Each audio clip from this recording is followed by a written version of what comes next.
Primeiro que tudo, agradeço muito, Sr. Diretor do Centro de Investigação, a honra deste convite. Agradeço também, penhorada, a honra de ter aqui o Sr. Vereador da Cultura, acho que é mim, e a grande amizade por todos os presentes, que posso chamar, de facto, amigos do coração, amigos de Santarém, amigos do meu pai, quase todos, e amigos de Santarém. Amigos do coração, e uma palavra para os queridos e queridas assistentes deste maravilhoso Centro de Investigação. Eu vou entrar sem mais delongas na apresentação. Penso que é um tema ao qual o Centro de Investigação, o Sr. Diretor talvez tenha tremido, pensando o que é que ela vai falar aqui, porque, como ouviram, eu venho da filosofia. A filosofia é uma maneira de pensar um bocadinho especial, sobretudo que lida com conceitos. E alguns gostariam de lidar com ideias, desde que o Platão disse que a filosofia era do mundo das ideias. Se não chegarmos às ideias, pelo menos tentamos esclarecer conceitos. Este conceito surgiu de quase de um momento súbito e, portanto, não quero, deixar que a surpresa, o suspense continue. Portanto, passo imediatamente. Isto não anda. Seguindo os modelos clássicos da fabulística, do poeta grego Esopo e do poeta latino Fedro, da antiguidade, ambos, no século XVII, o conhecido Jean de La Fontaine reelabora um dos grandes arquétipos de sabedoria moral, que é a história da raposa e das uvas, que aqui apresento primeiro na versão original e depois, imediatamente a seguir, numa tradução adaptada, numa versão adaptada do nosso Bocage, que é a história que contamos às crianças e é aquela história da qual retivemos os tão verdes não prestam. Só os cães os podem tragar. O próprio La Fontaine, no prefácio à edição das suas fábulas colocadas em verso de 1668, explica que a fábula é aquele processo poético que usa exemplos simples, contados com ironia, para provocar sorrisos e um certo agrado na crítica de comportamentos. Ridendo castiga temores, como diziam os antigos, a rir se criticam os costumes. Porque é que os tão verdes não prestam, no fundo, nos conduz até ao conceito de ressentimento. Ainda não é um conceito que temos aqui, é uma sugestão. O que é que temos aqui de sugestões que mais tarde, já no século XIX, a filosofia irá chamar de ressentimento como conceito cultural e psicológico, e moral também. Aqui o que é que temos? Temos um desdém por aquilo que não podemos alcançar. Temos um ato que se compraz em denegrir as qualidades que nos são inacessíveis. Temos uma atitude que é um misto de indiferença fingida e de correlativo desprezo. Estes vários elementos vão compor mais tarde o conceito de ressentimento. E aqui não aparece enquanto conceito, certamente.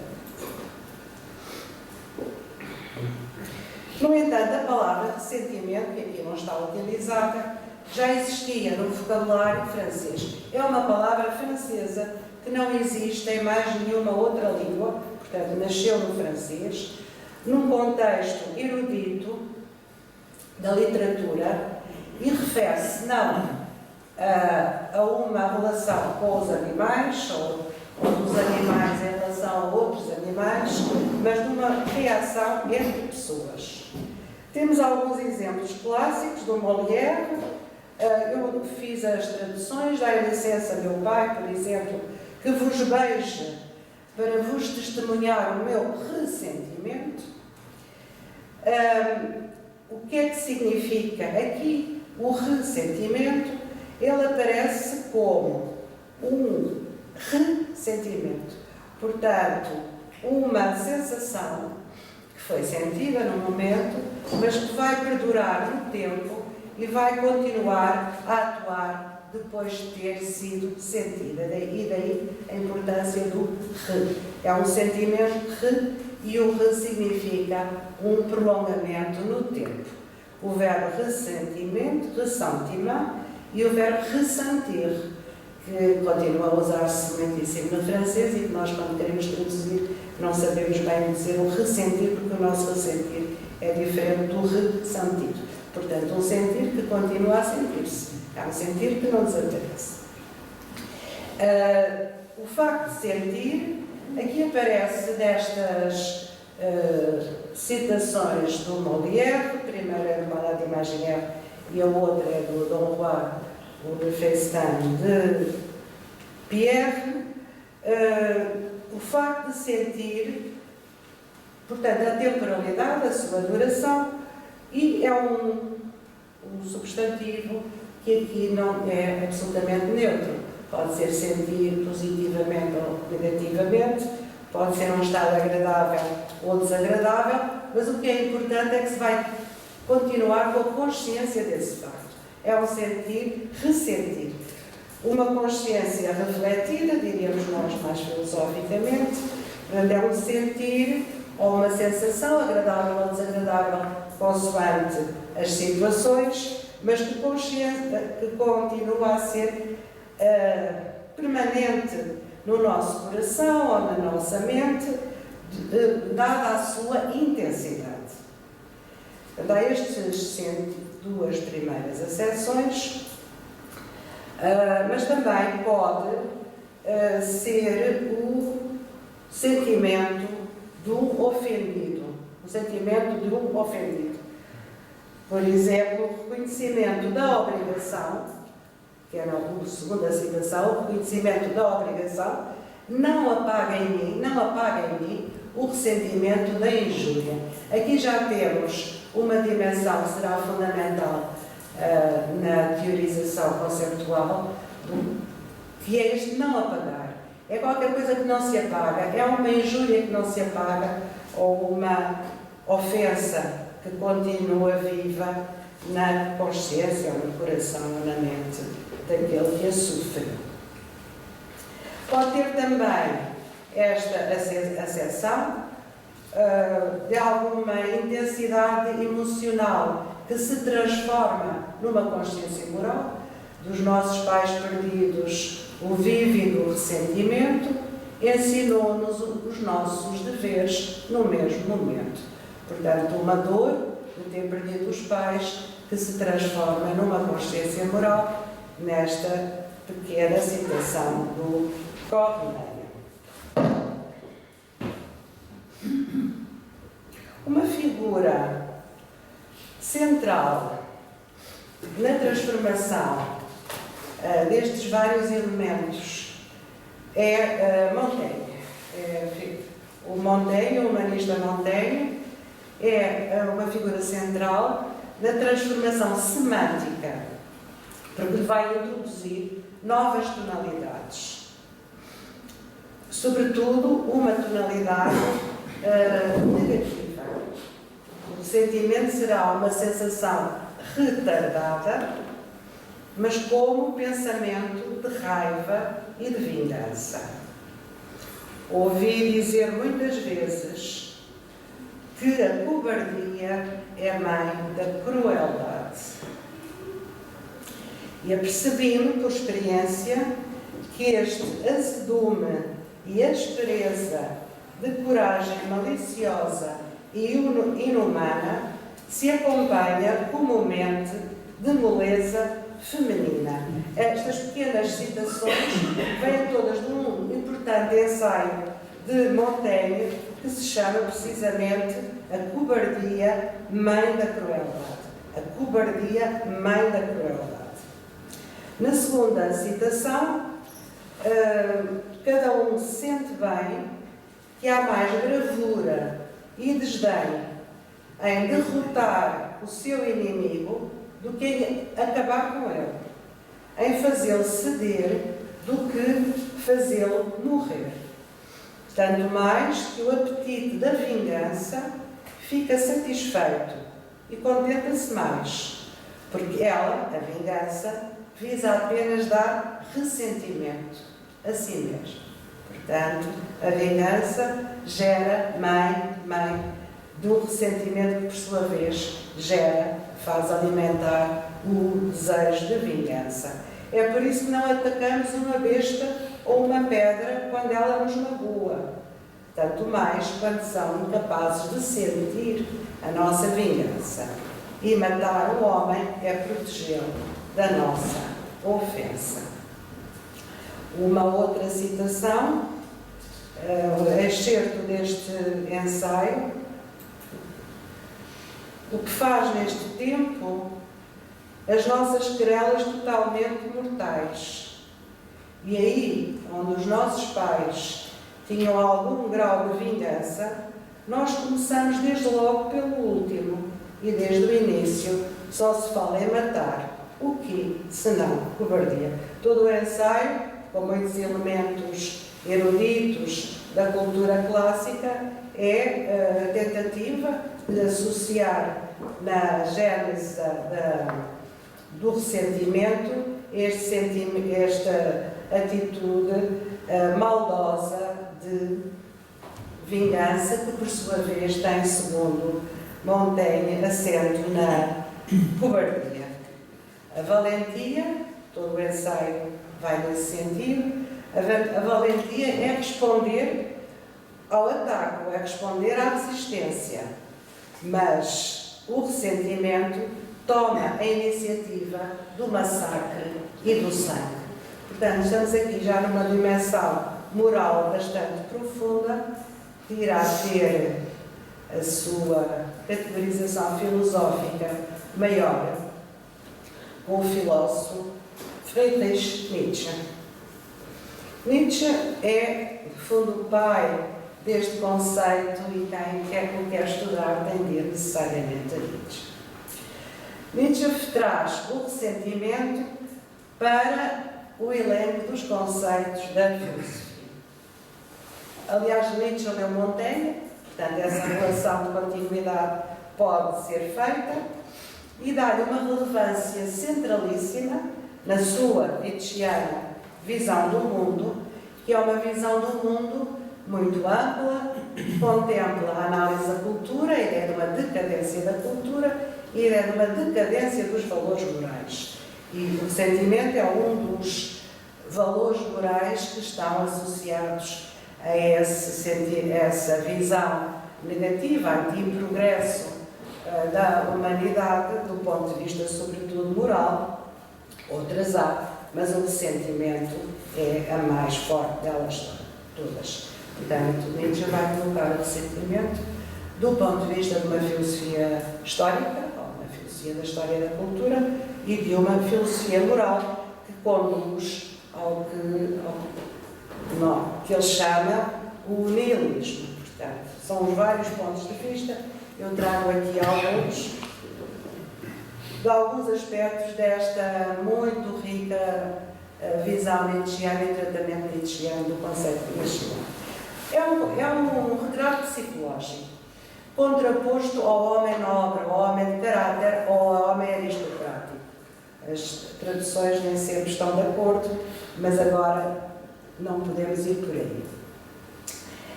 Que vai compor a personalidade ressentida.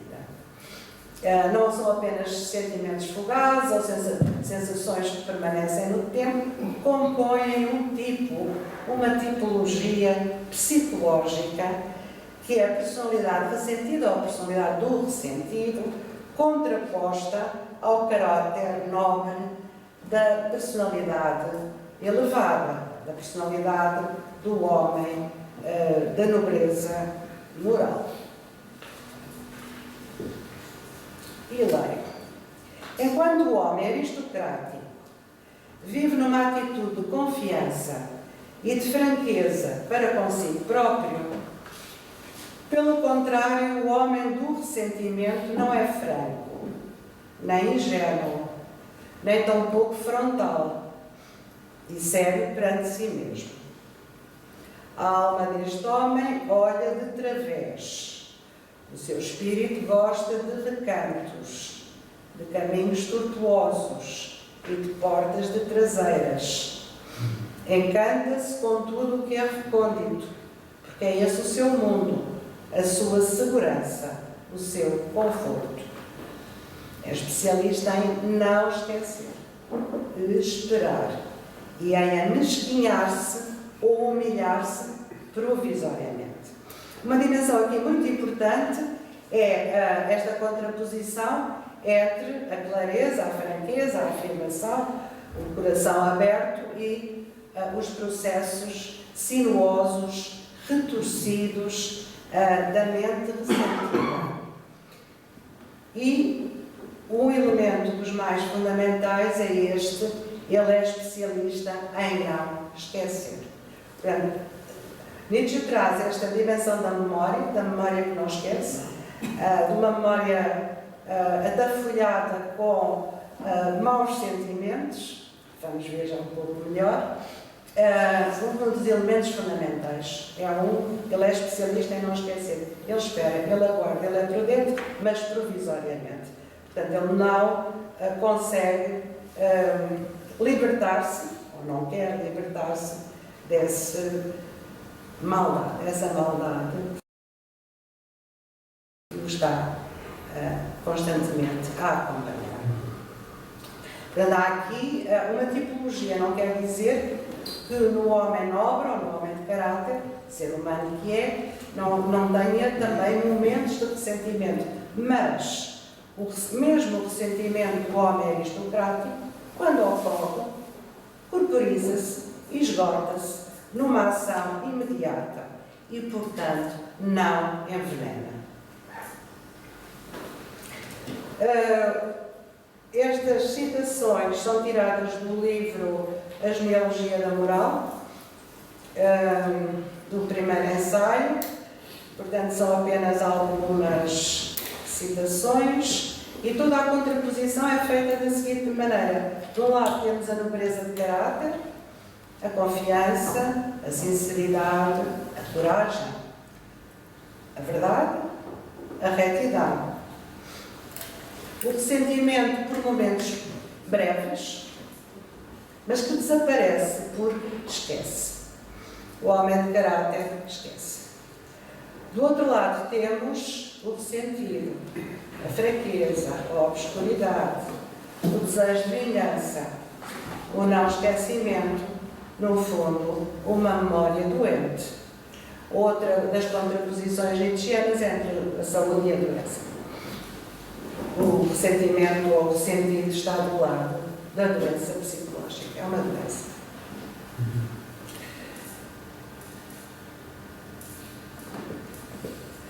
Mas não é apenas uma dimensão psicológica.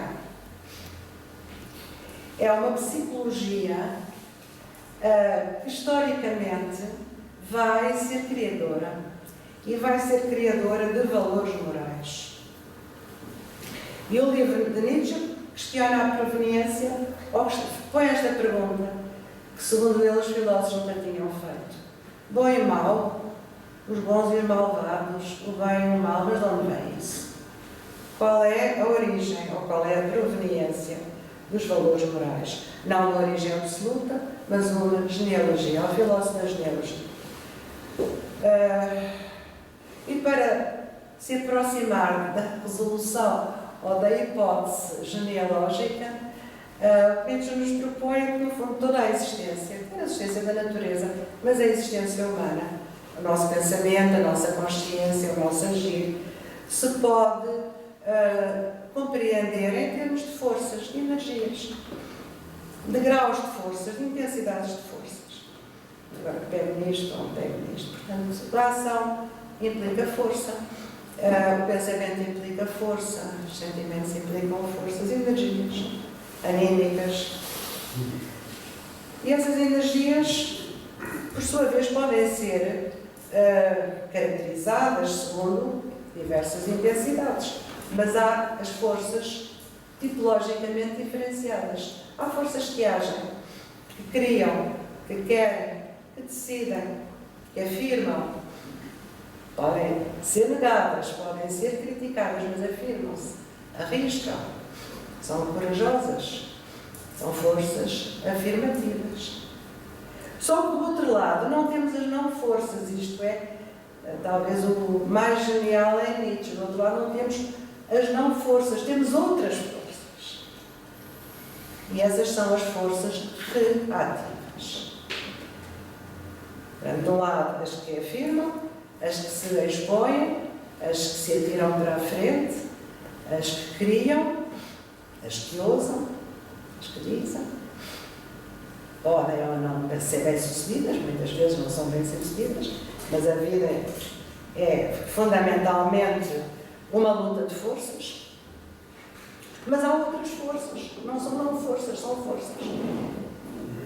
E essas não-forças chamam-se forças reativas. São forças que agem por subtração da energia às forças positivas.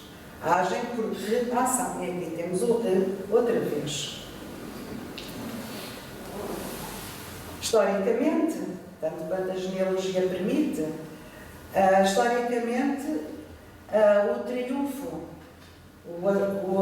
chegar ao primeiro plano destas forças reativas, Nietzsche coloca, historicamente, na revolta dos escravos em Roma, portanto, na queda do mundo clássico e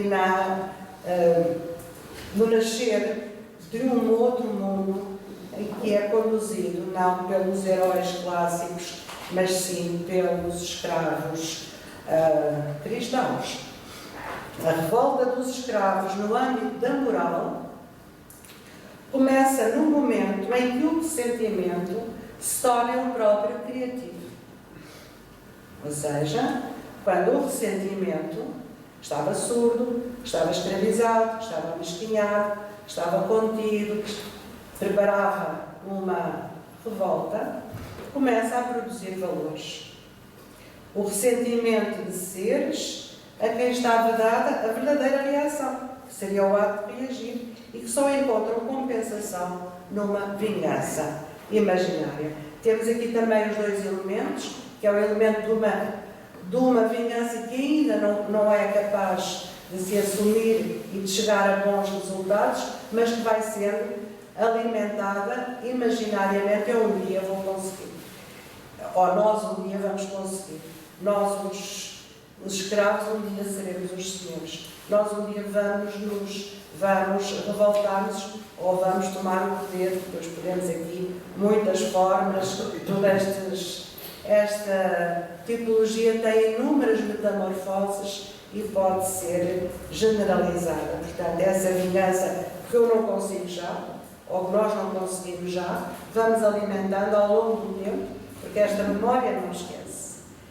E, portanto, vai crescendo, vai doentiamente ganhando a forma de um valor moral. Enquanto a moral aristocrática nasce de um sim triunfante, dirigido pelo próprio ao próprio, a moral dos escravos diz não. E dirigem-se não a algo exterior, a um outro.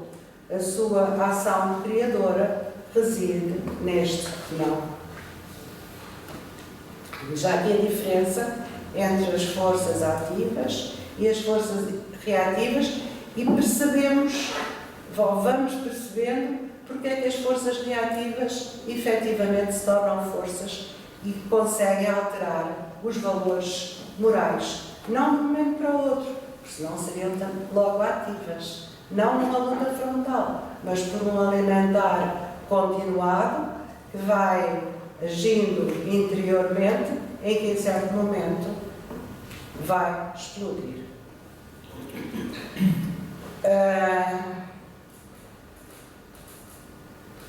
A exteriorização, quando o ressentimento é exteriorizado, ele exterioriza-se sobretudo pela fórmula muito simples: a culpa é tua.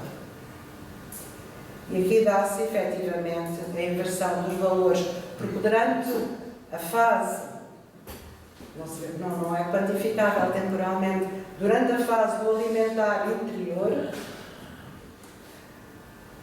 ainda não houve a proclamação desta culpa em ti, desta culpa se exterioriza. E aqui dá-se efetivamente a inversão dos valores. A culpa é tua de eu ser pequenina, a culpa é tua de eu ser pobre, a culpa é tua de eu não ter sido boa aluna, a culpa é tua de X, Y, Z. A culpa é tua. Portanto, há este alimentar interior da vingança que é proclamado como um valor. E o que significa aqui o valor? Significa que eu, que sou burrinha, ou que sou pobrezinha, ou que não consigo cantar ópera, como eu, Adriana, gostaria, diga: a culpa é tua. Portanto, eu sou a boazinha e tu és o mau. Vocês são sempre os maus. Portanto, há uma inversão do valor do bem e do mal, do bom e do mau. Então, os escravos, os fracos, são os bons e os nobres são os maus. Esta inversão do olhar definidor dos valores, este direcionamento para fora, corresponde historicamente à revolta dos escravos, ou à conquista do poder pelos escravos, ou às revoltas em geral, nós podemos ir por aqui muito. Esta inversão do olhar definidor dos valores, este direcionamento para fora, que se substitui ao direcionamento para dentro, para si próprio, é precisamente parte integrante do ressentimento. A moral dos escravos necessita sempre de um estímulo exterior, de um mundo em oposição, de estímulos exteriores para poder agir. A sua ação é fundamentalmente reação. Porque é que, de facto, esta força fraca consegue vencer? E não historicamente, pois não apenas naquele momento histórico, talvez podemos vê-la em Nietzsche vê ao longo de toda a história da Europa subsequente. Porque os ressentidos juntam-se.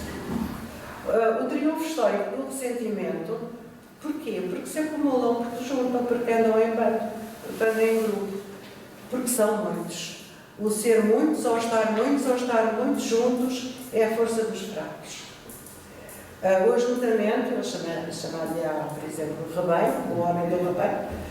O homem do rebanho, das massas, como vamos ver um pouco a seguir, essa ideia das massas juntas, viram a história, viram os valores e, segundo Nietzsche, descrevem um processo da genealogia da moral que leva ao triunfo cada vez maior e com metamorfoses depois morais ligeiramente diferentes, mas que vai estar na política, na própria filosofia, não é um grande crítico da filosofia. A filosofia também tem muito, segundo Nietzsche, ressentimento, e que vai substituir e vai empobrecer e levar ao triunfo do não, que Nietzsche chama o nihilismo.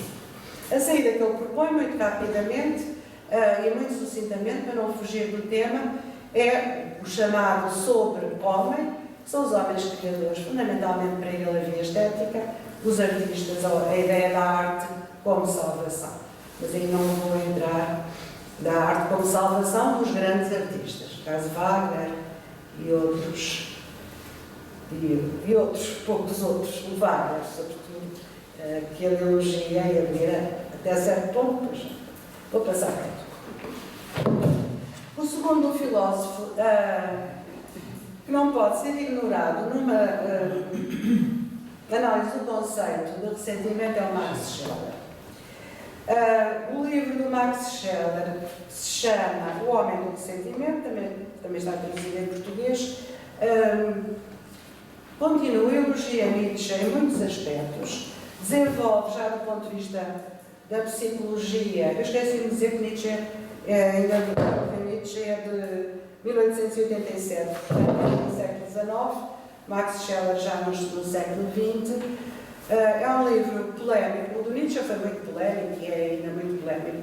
O do Scheler também, porque ele desenvolve, do ponto de vista da psicologia e também da fenomenologia da psicanálise, que nos anos 20, do século XX, já eram formas culturais divulgadas, e concorda com alguns traços de Nietzsche que eu vou apenas enunciar: o ressentimento como autoenvenenamento psicológico, a disposição constante a comparar-se com os outros, acentuando ou tendo consciência da sua fraqueza em relação aos melhores, porque o ressentido sente a sua fraqueza, vai transformar a sua fraqueza em bondade e a força do outro em maldade, porque a culpa é tua, porque não me deixaste a minha Adriana ser cantora de ópera.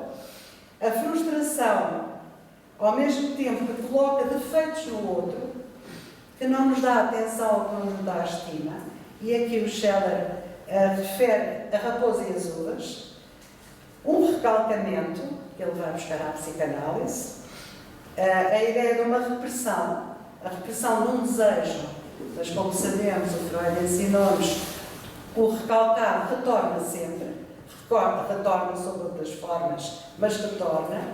E Scheler usa a palavra rancor, é um desejo de vingança, não imediato, mas a um tempo prolongado. Espera-se, deixa ver, hás de ver. E está inteiramente de acordo que é o fraco que realiza o homem do ressentimento.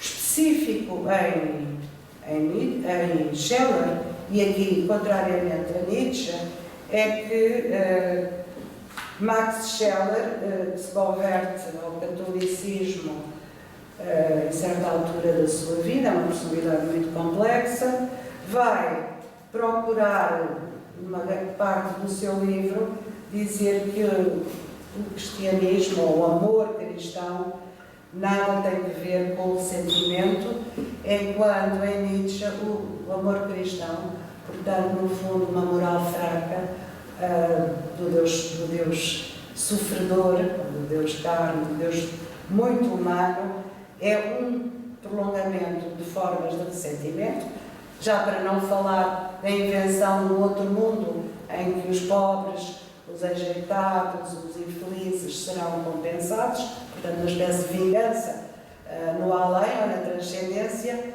E o específico em Scheler, eu achei que a justeza nos obriga a contemplar todas as posições, a filosofia é isso que faz, não toma partidos, e, portanto, tirei esta citação do Max Scheler. Quanto mais medito sobre esta questão, mais claramente me convenci de que a raiz do amor cristão é inteiramente livre de ressentimentos, claramente contra Nietzsche, que diz o contrário, e, no entanto, não há noção que o ressentimento possa utilizar melhor para os seus próprios fins, simulando uma outra emoção que corresponde a esta ideia. Esta simulação é, muitas vezes, tão perfeita que mesmo o observador mais atento já não consegue distinguir o amor verdadeiro do ressentimento que se apresenta como amor. Portanto, enquanto filósofo, ele esclarece. De facto, é difícil separar, mas as suas páginas depois vai buscar como exemplo precisamente o que o Nietzsche diria: amor, sacrifício, ajuda, inclinação até aos humildes e aos fracos, como Nietzsche diria precisamente o ressentimento. Tudo isto é como um transbordar espontâneo de forças, acompanhado da alegria e da mais profunda calma interior. Portanto, são os dois filósofos, Nietzsche certamente, é o criador do ressentimento, o Scheler na sua sequência. Agora tornei a ler um livro que já não li há muito tempo, é um livro estranho, por vários motivos, também estranho, talvez eu a seguir possa falar disso. Passar à parte da politização do conceito, nós pensaríamos que o conceito tinha ficado no vocabulário dos filósofos e nos debates entre filósofos, mas o conceito vai fugir, vai transbordar, vai sair e vai para a análise social e para a política. As primeiras décadas do século XX foram marcadas por profundas transformações económicas e sociais, muito simplesmente, simplificadamente. A concentração urbana, com um número crescente de habitantes, portanto, muitos, a industrialização que destruiu a economia tradicional, a economia de trocas diretas, entre pessoas, diretamente, que seriam umas às outras, a reivindicação da cidadania e de direitos por parte, nomeadamente, de classes operárias. Portanto, essencialmente, formas novas para os filósofos, para os intelectuais que gostam de interpretar o mundo, de comportamentos coletivos, muitos deles, ou a grande maioria deles, destituídos de um protagonista. Culturalmente, também outra grande transformação é o domínio da técnica. A crítica da técnica, a análise da técnica vai ocupar páginas e páginas. Na primeira metade do século XX, os filósofos ficaram abalados com o domínio da técnica, porque vai pôr em causa a cultura tradicional, a cultura criativa, a cultura erudita, a cultura dos professores, a cultura das academias. Há uma mecanização, uma instrumentalização galopante de todas as esferas da sociedade.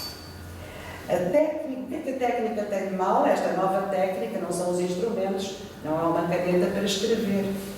É o poder hegemónico dos valores do uso, as coisas servem para serem usadas, e a instrumentalização em que tudo se torna meio para meios, nem é meio para fins, é meios para outros meios. Veio abalar as estruturas mentais dos pensadores. E aqui chamei, para estar connosco, o filósofo José Ortega y Gasset, filósofo eminentíssimo da cultura espanhola, que realizou um diagnóstico sombrio sobre a crise da cultura que pode acarretar uma crise da civilização. Este é o tema da sua obra-prima, de 600 páginas, La Rebelión de las Massas. A crise da cultura pode acarretar uma crise da civilização. Se nada fosse feito, segundo Ortega, o progresso dos últimos anos, que levou até ao iluminismo, que é o princípio do século XX, iria abaixo nas mãos de um novo tipo de homem, que ele chama o homem massa, ou o homem médio, ou o homem mediano. Não é aqui a pessoa nobre, nem a pessoa rica, não é uma questão de classe, eu insisto, não é uma questão moral, nem é a existência enquanto tal, mas é aquele que representa a vida inautêntica, a vida banal, a vida que não se esforça. E para mais agora, apoiada na pseudo-facilidade, ou pseudo-facilitismo dos instrumentos técnicos. A técnica, de facto, alterou muitíssimo, para não dizer completamente, a ideia clássica do nosso estar no mundo. Em contraposição, a vida autêntica é a vida esforçada, é a vida do estudo, é a vida do labor, é a vida do risco, é singular, é criativa e é trágica. É trágica, a vida autêntica é trágica, porque não tem recompensa assegurada.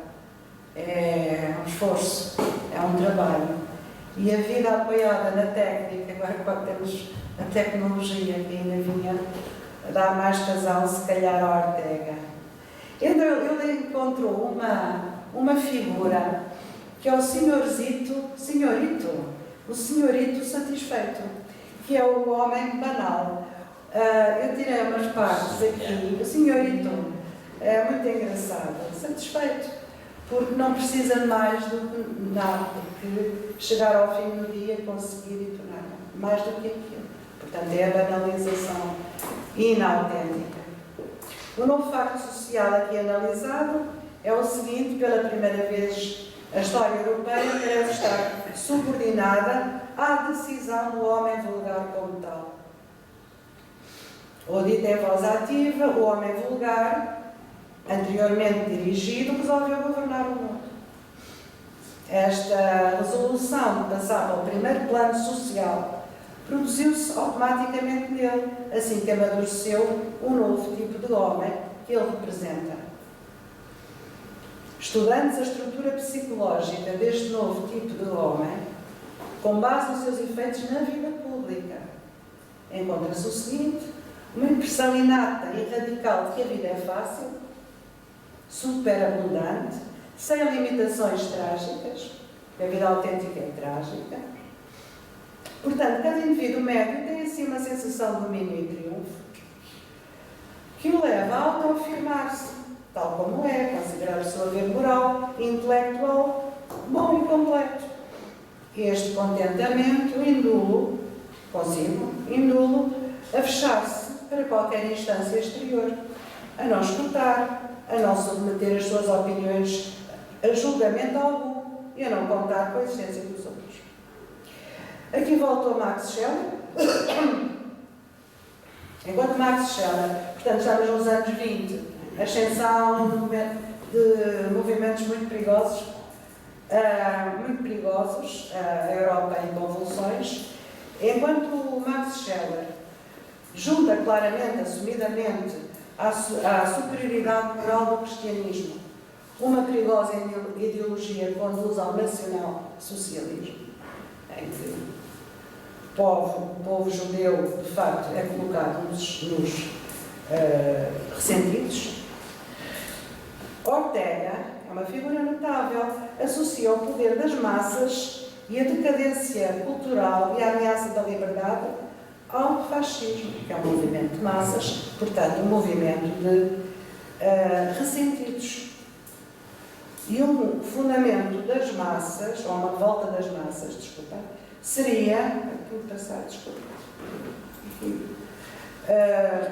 capaz de acabar com os fundamentos da sociedade europeia, ou num texto muito significativo, romper os fundamentos da democracia liberal. Este livro está disponível, ele começa a ser escrito na Revista Ocidente, pelos anos 26, é escrito em vários capítulos, dos vários aspectos da vida espanhola, europeia e espanhola, e com muita ênfase, certamente, na política e nas transformações da política espanhola, e uma grande ênfase na educação. A forma política que representa a maior vontade de convivência é a democracia liberal. Ela leva ao extremo a decisão de levar em conta o próximo e é o protótipo da ação indireta. Penso que é uma alusão à ação direta dos movimentos fascistas na Europa.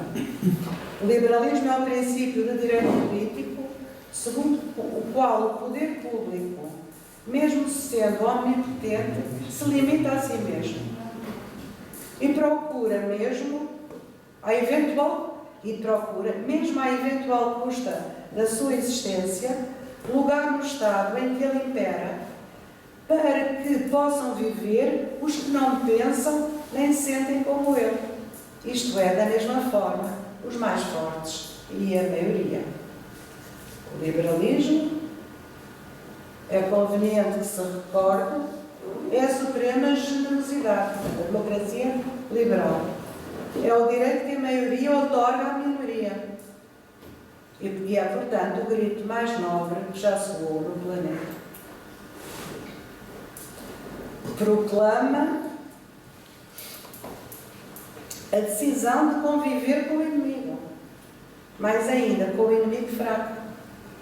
Era inverossímil que a espécie humana tivesse chegado a uma coisa tão bela, tão paradoxal, tão elegante, tão acrobática, tão antinatural. Por isso não é de surpreender que prontamente essa mesma espécie dos homens médios, ressentidos, pareça resolvida a abandoná-la. É um exercício demasiado fácil, tal. Conviver com o inimigo, governar com a oposição. Já não começa a ser incompreensível semelhante ternura.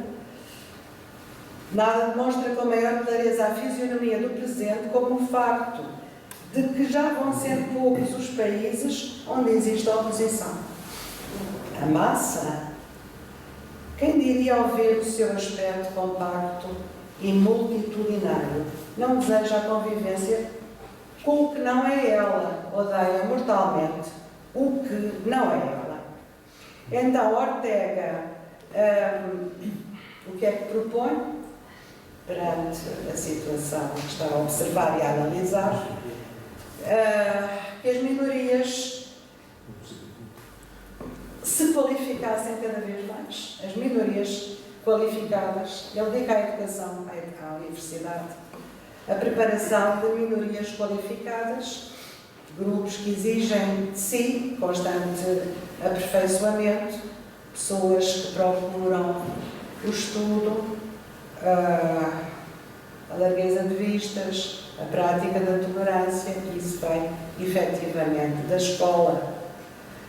A rebelião das massas tem um diagnóstico muito crítico, mas ao mesmo tempo deixa a abertura a sociedades saudáveis em que os cidadãos devem trabalhar continuamente pelo seu autodesenvolvimento, sem se render à facilidade das respostas fáceis. No fundo, o caminho de uma revolução ilustrada e orientada pela razão. Pela razão. A razão como criadora e orientadora de um projeto de sociedade que fosse capaz de aproveitar todas as conquistas da história e blindar as instituições democráticas ao ataque dos homens sem valores. Tenho dois últimos pontos, para não estar a ler São Martinho. Eu tive que estudar um pouco para tentar atualizar-me, a sair da filosofia pura, e foi com grande surpresa que constato que o ressentimento está na ordem do dia das ciências sociais. Eu não sabia. São livros e livros sobre o ressentimento. E pensei que era um conceito para nós estudarmos e ensinarmos aos nossos alunos a pensar como ele, mas não é. Então, duas linhas. Estamos num centro aberto a todas as expressões culturais, mas fundamentalmente de história. Um livro encantador de um grande historiador francês, Marc Ferraud, O Ressentimento na História. Com este subtítulo, este dei eu, mas é o subtítulo que ele diz: a história entendida como feridas antigas que vêm até ao presente. Portanto, qualquer ilusão de gerir o presente enquanto presente, senhor vereador ou senhores políticos, se está aqui alguém, ou nós, cada um de nós, qualquer veleidade de que o presente possa ser gerido enquanto presente, desengane-se.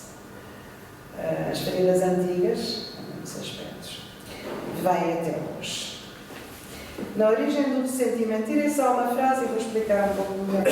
Na origem do ressentimento no indivíduo, como no grupo social, encontramos sempre uma ferida, uma violência sofrida, uma afronta, um traumatismo.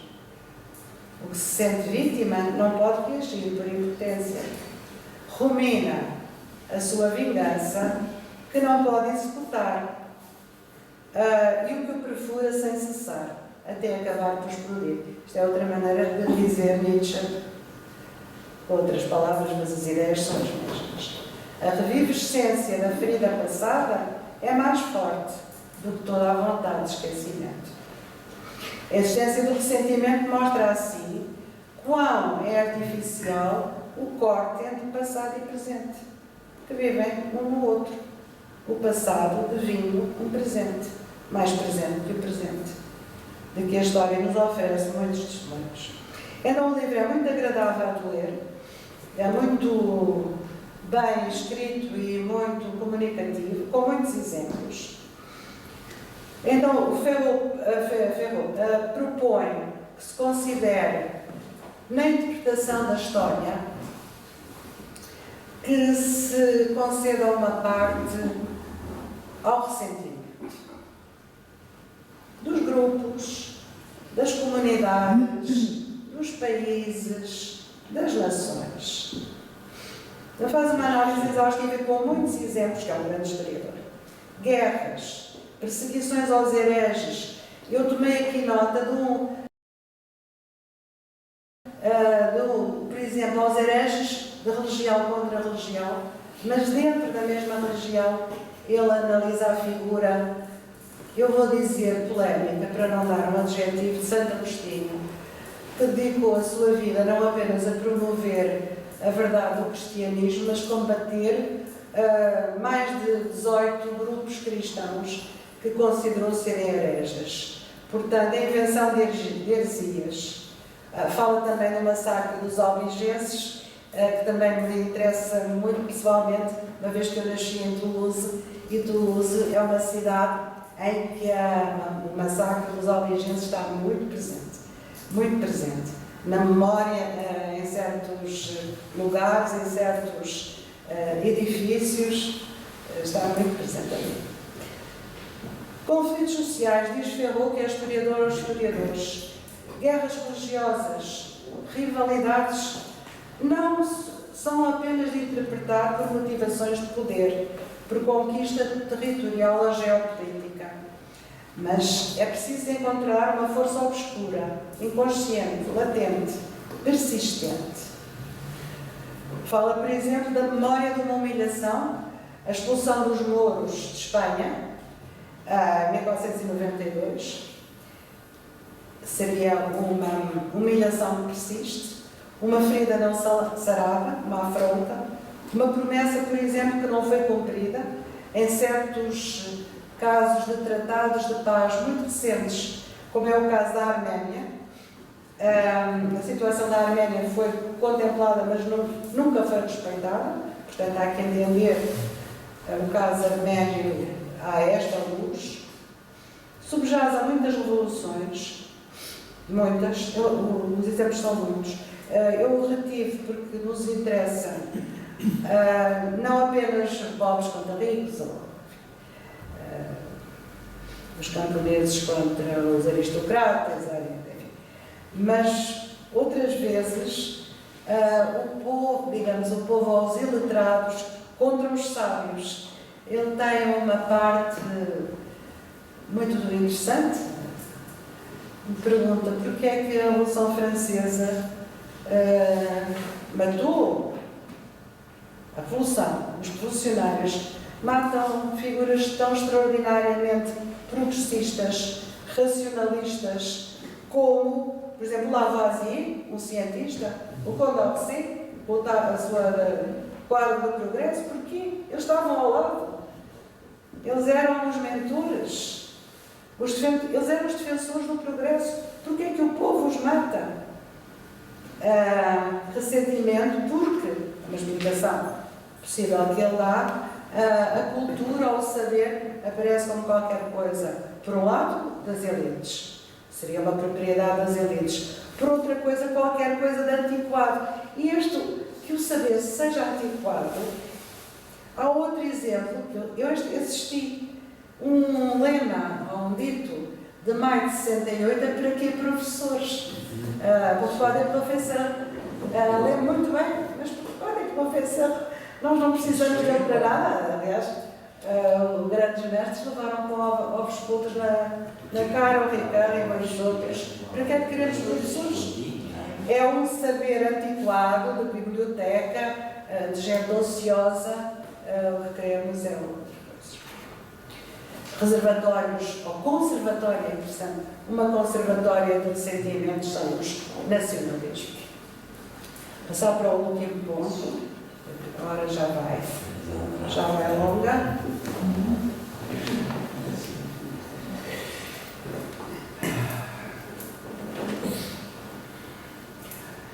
Alguns tópicos, eu tirei de um sociólogo, Pierre Ronsard, em 2 dos seus livros. Um é uma obra coletiva, que se chama Le Ressentiment, 2002, portanto, o sentimento está na ordem do dia. E outro é o livro do próprio Ronsard, La Gestion des Passions Politiques, no fundo com uma mensagem muito simples, que é: a política hoje não pode fazer mais do que gerir paixões.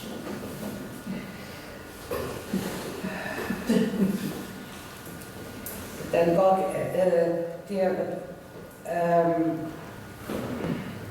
digamos, o domínio da razão, em que eu acredito, vai ter que ser transformado na gestão, ainda por cima a palavra gestão é a economia, não é? A política como uma economia das paixões dos mais variados grupos, movidos pelos mais variados ressentimentos. Então, que as paixões à solta, são as paixões à solta, e o que temos para interpretar o mundo será isto. O ressentimento volta, e vou terminar com este ponto, volta como um princípio interpretativo de fenómenos políticos baseados não na razão, ou seja, em objetivos voluntários, conscientes, programados, mas nas paixões, expressões dispersas, inorgânicas, por vezes marginais ou difusas. Então, há uma microsociologia, estes trabalhos são todos muito interessantes, feitos por autores e momentos, lugares do mundo diferentes, portanto, tem muitos contributos do Brasil. Curioso. Detecta uma ambivalência oscilante entre o destrutivo e o criativo. E fica esta pergunta: esta reabilitação das paixões vê nelas fatores positivos, dinâmicos, de mudança ou de desagregação? E esta pergunta não tem resposta. Há uma ambivalência. Guerra nos Balcãs, são muitos os exemplos, tirei este. Genocídios na Ásia e na África. Terrorismos no Ocidente. Intifada. Todas essas violências extremas revelaram a força e a persistência dos ressentimentos, esses ódios reprimidos, discernidos por Nietzsche. Em todos os territórios, em cada um desses conflitos, manifestaram-se longas histórias de rancores e hostilidades, de impotência e desejos não confessados, humilhações reprimidas, desejos de vingança, levando a fúrias destrutivas, desregramentos devastadores. Depois o livro explica-se, é uma autoexplicação, um trabalho coletivo, reunindo historiadores, antropólogos, sociólogos, juristas, psicanalistas, elucidando a natureza dos ressentimentos, a diversidade das suas formas e a extensão das suas consequências sociais e políticas. Analisar a gênese dos ressentimentos, o trabalho do esquecimento e das memórias, os modos de transmissão e os efeitos difusos indiretos do ressentimento. Foi necessário, antes de tudo, reler, entre outros, o Nietzsche, o Freud e o Schiller, o Freud não falei, que haviam identificado a unidade desse complexo de representações e de afetos. Só aqui, estes estudos, portanto, é uma autoexplicação do livro, emerge uma necessidade urgente, tal, esses movimentos específicos imbuídos de sensibilidade e desordem. É uma mistura, outra vez, é diferente, de sensibilidade e desordem. Há alguns significados ocultos da história, da nossa história.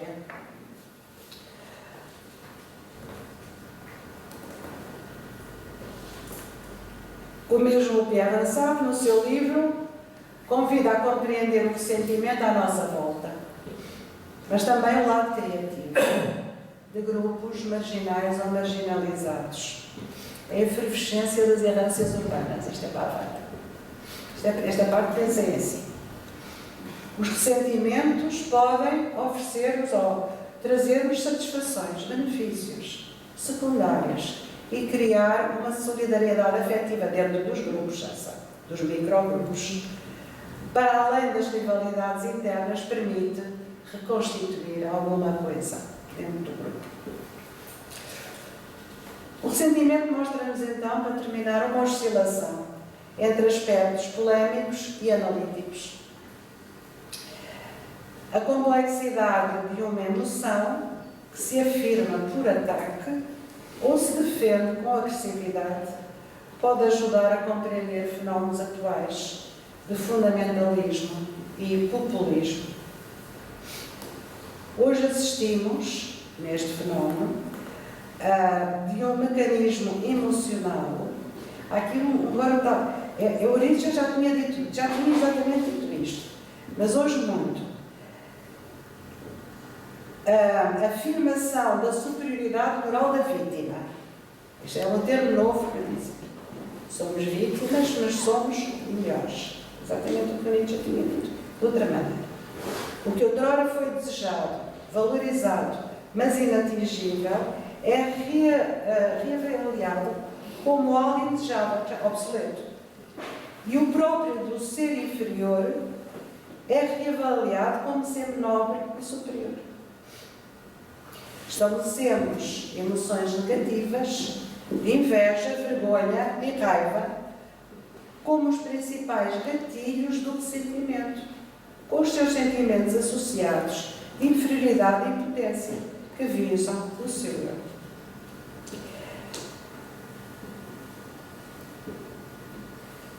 Ao mesmo tempo, é o outro lado, o ressentimento pode reforçar alguma partilha e defesa social, coesão, autodefesa, através de alguns laços com os seus pares ou semelhantes, portanto, formando o grupo. E a minha pergunta é se não estaremos já tão longe da ingenuidade desdenhosa e indiferente da raposa. E muito obrigada.